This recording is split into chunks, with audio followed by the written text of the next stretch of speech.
এবার আমাদের ফেরার পালা। পুরুলিয়া সিরিজের শেষ পর্বে আপনাদের সকলকে স্বাগত জানাই।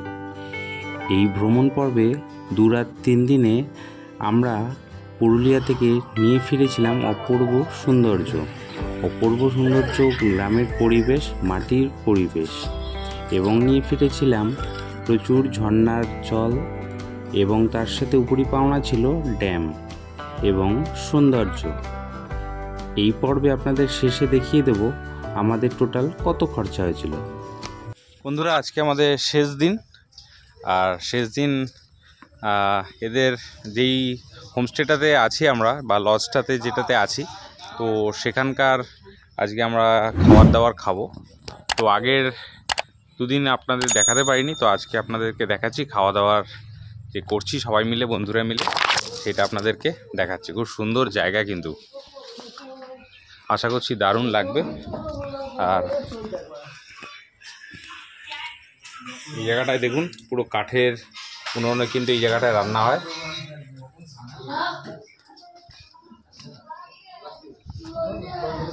সব চলে এসছি। আমি পাশে যাবো? ঠিক আছে, এখানে সব বসছি আমরা সব খেতে। এখানটায় আমাদের অ্যারেঞ্জমেন্ট করা আছে, বেশ সুন্দর জায়গা। আর এই জায়গাটাতে চাষবাস সব হচ্ছে। খাওয়া দাওয়াটা শুরু করি। প্রথমে খাওয়ার শুরুতে একটা এখানকার লোকাল যে শাক আছে, সেই শাক একটা দিয়েছে, আর রাইস প্রথমে আমরা টেস্ট করছি। সবাই খাওয়া মোটামুটি শুরু করে দিয়েছে। আচ্ছা, মুসুরির ডাল, আর একটা এদের ক্ষেতেরই পিছনের তার বেগুন ভাজা একটা আছে, আর একটা সবজি চলে এসছে, আলু, ফুলকপি দিয়ে এদের ক্ষেতের সবজি। আচ্ছা, এবার লাস্ট আমাদের যে লোকাল একটা রুই মাছ দিয়েছে, দেখুন বেশ সুন্দর একটা গাদার পিস, আর একদম মাখা মাখা করে হয়েছে কালিয়া। এটা হচ্ছে আমাদের আজকের মেনু। আর খাবার দাবার কেমন হয়েছে সেটা অবশ্যই আপনাদেরকে লাস্টে জানাবো। ফাইনালি আমাদের খাওয়া দাওয়া কমপ্লিট হলো। আজকের বেশ সুন্দর খাওয়া দাওয়া করলাম। বন্ধুরা, আপনাদের আরেকটা জিনিস দেখাই। পুরুলিয়ায় ঘুরতে ঘুরতে আপনারা যারা যাবেন, তাদের কিন্তু রাস্তার ধারে ধারে, আমার এই পিছনে আমরা দাঁড়িয়ে আছি, এরকম কিছু বাড়ি আপনারা দেখতে পাবেন। এই রকম ধরনের বাড়ি একটা দেখেই আমরা এখন বর্তমান দাঁড়িয়ে আছি। বাড়িটা হচ্ছে মাটির বাড়ি, অসাধারণ। দেখুন, পুরো হাতে নকশা করা রয়েছে, খুব সুন্দর। আর তার পাশে আমরা দাঁড়িয়েছি, আশেপাশেও কিন্তু প্রচুর বাড়ি পরিলক্ষিত হচ্ছে। তো এগুলো হচ্ছে পুরুলিয়ার স্পেশাল যেগুলো মাড হাউস। দেখুন এই পাশে পরপর সব মাটির বাড়ি, অসাধারণ লাগছে। আর এই পাশ দিয়ে দেখুন সোজা রাস্তা বেরিয়ে যাচ্ছে, আর যা আশেপাশে সমস্ত গাছ থাকা। তো অসাধারণ এই জায়গা পুরুলিয়া। তো 2 দিন ছুটি কাটানোর জন্য অবশ্যই আপনারা একবার ভিজিট করতে পারেন এই পুরুলিয়াতে। আশা করছি খুব ভালো লাগবে। তো বন্ধুরা, এখন আমরা চেক আউট করে নিলাম। এই আমাদের গাড়ি, এটা করে আমাদের এখন পুরুলিয়া স্টেশনে পৌঁছে দেবে। আর এটা হচ্ছে আমাদের হোটেলটা। চলুন, বেশ সুন্দর ঘোরাঘাট হলো। এবার আমরা স্টেশনের দিকে উদ্দেশ্যে রওনা দিচ্ছি। আর রাতে আমাদের ট্রেন আছে, সেই ভিডিওটা আপনাদের সাথে আসবে। এই অবশেষে বন্ধুরা আমরা গাড়ি করে আমাদের নামিয়ে দিল পুরুলিয়া জংশনে। এখন আমাদের পরবর্তী ট্রেন আমাদের দিয়েছে 18012 পুরুলিয়া চক্রধর এক্সপ্রেস। সেটা আমাদের 9:12 টাইম। আপাতত এখন বোর্ডে দেখাচ্ছে হচ্ছে 9:35, 1 নম্বর প্ল্যাটফর্মে দিচ্ছে। চলুন আমরা আস্তে আস্তে যাই। আর খাবার দাবার আমরা হোটেল থেকেই নিয়ে এসেছি, রাতের খাবার দাবার, সেটাই আমরা আপাতত খাবো। আর এই সাথে আমাদের বন্ধুদের দেখিয়ে দিচ্ছি, এই যে দেবরাজ, এই যে অরূপ, আর এই একজন সেলফি তুলছে। আর এই যে বোর্ড এখানে টাইম টেবিল দিয়ে দিয়েছে। এই যে দেখুন উপরে দিয়েছে চক্রধরপুর, 9:35।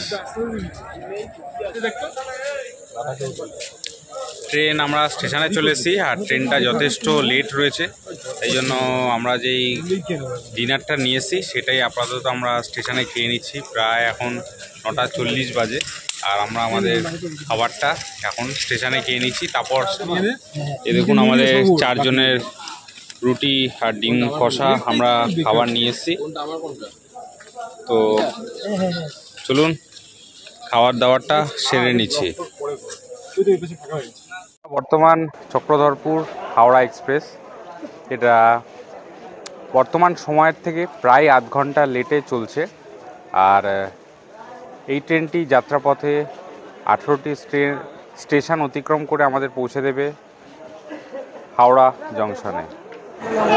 এখন 10টা বাজে, আর আমাদের ট্রেন সবে পুরুলিয়া জংশনে প্রবেশ করছে।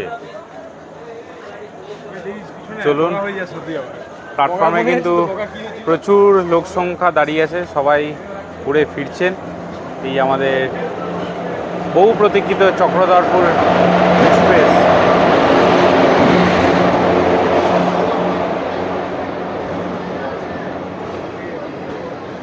দেখুন এখানে এসি কোচ সামনের এগুলো।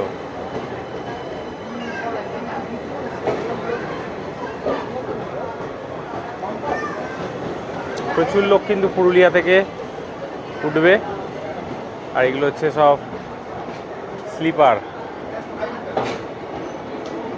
সব ফাঁকা ট্রেন, সব পুরুলিয়া থেকে এখন উঠবে। পুরুলিয়া বাঁকুড়া থেকে কিন্তু সব টোটাল ভিড়টা, আর এই তো এই আমাদের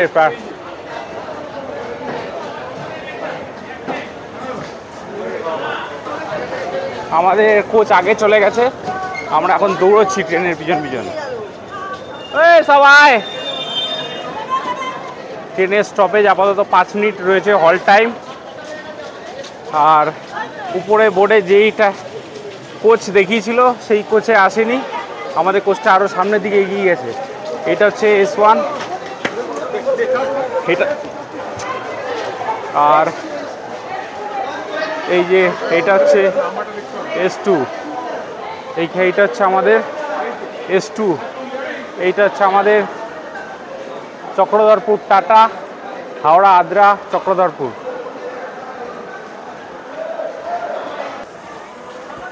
যাক, ট্রেনে আমরা প্রবেশ করছি।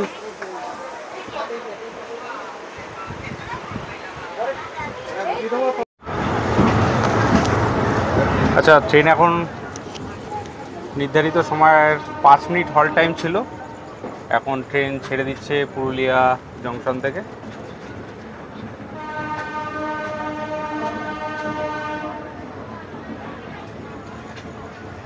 চলো টাটা পুরুলিয়া।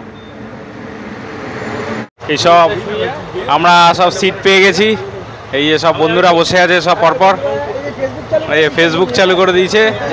আচ্ছা, এখানে দেখিয়ে দিই আপনাদেরকে, এখানে চার্জের একটা প্লাগ রয়েছে, আর এখানে দুটো হচ্ছে সম্ভবত ফ্যান আর লাইটের। এখানে দেখতে পাচ্ছেন একটা আয়না দেখতে পাচ্ছেন, এখানে প্লাগ রয়েছে লাইটের, আর এখানেও প্লাগ সুইচ রয়েছে। আর এপাশে 3টে সিট পাচ্ছেন শোয়ার জন্য, এপাশেও আপনারা উপরে একটা, মিডিল একটা, লোয়ার একটা। আর এই সাইড হচ্ছে সাইড আপার আর সাইড লোয়ার সিট। তো এটা মোটামুটি আমাদের এই ট্রেনের স্ট্রাকচারটা রয়েছে আপাতত। মোটামুটি ট্রেন ফুল হয়ে গেল পুরুলিয়া থেকে। আগে ট্রেনটা প্রায় চক্রধরপুর থেকে যখন এসেছিলো তখন ফাঁকাই ছিল, আপাতত এখন আমাদের সিট হচ্ছে 4 বন্ধুর আমাদের RAC সিট পড়েছে। তো আমরা একটা সিটে 2 জন করে যাচ্ছি। যাই হোক, অভিজ্ঞতাটা আশা করছি ভালো হবে। রাত্রিবেলার বিশেষ সেরকম কিছু দেখার নেই, আর কিছুক্ষণ গল্প গুজব করবো, আর বাকি কথা আপনাদের হাওড়া স্টেশনে নেমে দেখা হচ্ছে। চলুন, গুড নাইট। গুড মর্নিং বন্ধুরা।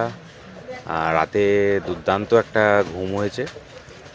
ফাইনালি আমরা 311 কিলোমিটার পথ অতিক্রম করে এখন আমরা হাওড়ার দিকে ঢুকছি আস্তে আস্তে। ট্রেন মোটামুটি রাতের দিকে বেশ দারুণ ট্রেন এসে, কিন্তু আপাতত প্রায় ছটা সাড়ে পাঁচটায় ঢোকার কথা, এখন 6:30টায় ঢুকছে। তো ওই ঘন্টাখানিক মতো লেট ধরা যায়। তো রাতে আর একটু বেশি, অনেকক্ষণই লেট ছিল, অনেকক্ষণ মাঝে মাঝে স্টেশন অনেকক্ষণ দাঁড়াতো। তো সেইটা কিন্তু অনেকটাই কমে গেছে। আশা করছি রাতের দিকে ভালোই অনেকটাই টেনেছে। তো চলুন আস্তে আস্তে হাওড়ার দিকে ঢুকছি, আর ট্রেন সম্পর্কে বাকি কথা আপনাদেরকে নেমে জানাচ্ছি। এবার আপনাদের জানিয়ে দিই আমাদের টোটাল কত খরচা হয়েছিল। এখানে যদি আপনারা একা যান তাহলে কিন্তু আপনাদের খরচাটা একটু বেশিই হবে। আমরা যেহেতু 4 জনে গেছিলাম সেহেতু আপনাদের খরচাটা 4 ভাগে ভাগ হয়ে গেছিলো, তাই খরচাটা একটু পুষিয়ে গেছিলো। তাই আপনারা অবশ্যই চাইবেন যখন আপনারা পুরুলিয়াতে বা দূরে কোথাও ঘুরতে যাবেন তখন একটা ট্যুর করে যেতে। আমাদের টোটাল খরচা হয়েছিল পার হেড 3,200 টাকা করে। 18012 হাওড়া চক্রধরপুর এক্সপ্রেস অবশেষে হাওড়ায় প্রবেশ করেছে নির্ধারিত সময়ের 1 ঘন্টা লেটে। রাতের দিকে অনেকটাই লেট ছিল বন্ধুরা, তাও রাতের দিকে অনেকটাই বেশ ভালো টেনেছে। চলুন ফাইনালি আমরা রিচ করে গেছি হাওড়াতে। আর ট্রেন সম্পর্কে কিছু কথাবার্তা যেটা বলছি, টয়লেটটা যেটা নিয়ে ম্যাক্সিমাম লোকের একটা অভিযোগ রয়েছে যে টয়লেটের অবস্থা খুবই খারাপ। রাত থেকেই দেখছি টয়লেটে যাওয়া যাচ্ছে না, প্রচণ্ড গন্ধ। এবং সকালের দিকে কিন্তু মানে বেশ কিছু টয়লেটে মানে একদম কি বলবো, পুরো ঢোকাই যাচ্ছে না, ঘরের ভেতরেই ঢোকা যাচ্ছে না, এত অবস্থা খারাপ। তো খুবই অবস্থা খারাপ, আর সকালের দিকে তো জল নেই। তো এই অবস্থাটা খুবই, ট্রেনটা একটুখানি আপনাদের দেখা উচিত। যাই হোক, আমরা পৌঁছে গেছি আর আমাদের ট্রাভেলটা খুব সুন্দর লেগেছে। আর আপনাদেরকে পুরুলিয়া সম্পর্কে যে কথাটা বলে দিচ্ছি, যে এই সময়টা আমরা গেলাম মানে গরমকালটায়, গরমকাল বলা যায় না, এখন বসন্তকাল। বসন্তকালে হচ্ছে দিনের বেলাটায় যদি সানি ওয়েদার থাকে প্রচণ্ড গরম পাবেন, প্রায় 37-38 ডিগ্রি টেম্পারেচার, আর হিউমিডিটি খুব কম, পুরো ড্রাই ওয়েদার। আর সন্ধ্যের পরেই কিন্তু প্রচণ্ড ঠান্ডা পড়ে যাবে, প্রায় গায়ে কিন্তু আপনাদের চাদর দিয়ে থাকতে হবে। সুতরাং এই ওয়েদারটা আপনারা মাথায় দিয়ে রাখবেন। তো চলুন আজকের মতো ভিডিওটা এখানেই শেষ করছি। সকলে ভালো থাকবেন, সকলকে ভালো রাখবেন। ততদিন অন্য একটা দিন অন্য একটা ভিডিওতে দেখাবে। ততদিন জয় হিন্দ, বন্দে মাতরম। I know you told your friend you're not okay, and tell me what's wrong and why you